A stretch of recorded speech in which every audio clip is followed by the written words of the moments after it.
You probably never thought that the middle of nowhere could look so beautiful. These are pictures of Lake Eyre in Australia, taken over the years by photographer Murray Fredericks. The salt flats are part of one of the most remote and harsh environments in Australia. Fredericks started documenting his week-long trips to photograph the region about 3 years ago, and now his story is the subject of the new POV documentary, Salt, premiering this week on PBS. Right now, we are joined by the man who took those pictures, Murray Fredericks. Thank you so much for being with us. Thanks a lot.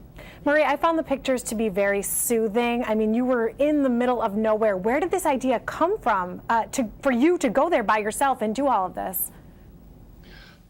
Look, my background is obviously as a landscape photographer, and I come up through a very traditional school of landscape photography, which I guess, it's that school that Americans would be very familiar with, the kind of Ansel Adams school, photographing mountains and rivers and beautiful pictorial scenes. And I guess I reached a stage in my career where I just wanted to get away from that. I wanted to kind of develop that idea, but not throw out what was important to me in the landscape, which is that feeling, that sense of connection, that sense of freedom that we get, that humans get, that we experience when we're out there.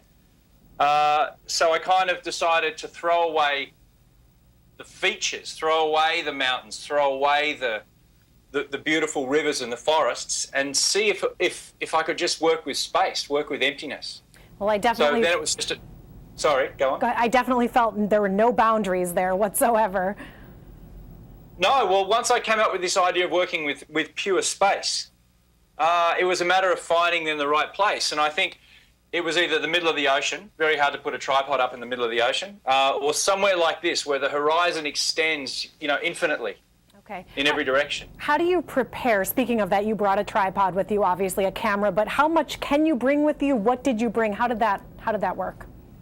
Look, the way, and you'll see this in the documentary, the way I worked was with a bike and a tiny little trailer, like a little road trailer.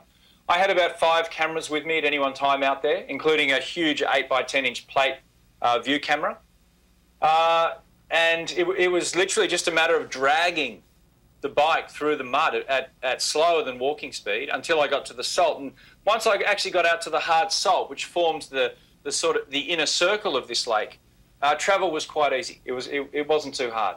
Mm-hmm. How did you stay sane? I know you were extremely alone out there, but I heard you on the phone, I believe, with your wife, talking about it does get lonely. How did you deal with that? Look, to be honest, we're not in that age. We're not in that age of exploration anymore, where when you leave the city, you're alone. Even as those phone exchanges with my wife show, we're still connected by technology. So really, like whenever it got to that stage of feeling lonely or a bit desperate or anything like that, I was able to pick up the phone. But you don't want to pick up the phone all the time. So I read. Truth be known, I read books and great novels, big epic stories, things like that, and I just lose myself in them. Absolutely lose. I almost become some of the characters. Okay. It's incredible what fills your mind when there's nothing else. And finally, what do you hope that the viewers get from this, from your exploration? Look, I hope they get. I hope they feel connected to the same feeling that I do, which is my motivation for taking. Art is a form of communication, and I'm trying to communicate my relationship with the place, with this empty, infinite, desolate place. And I hope the viewers get a similar sense that I do. Okay. All right. Murray Fredericks, thank you so much for being with us. Thanks very much. POV Salt premieres tonight on PBS at 10 p.m. Be sure to check your local listings. And if you miss it, you can watch the entire program on POV's website. It will be available there until September 17th.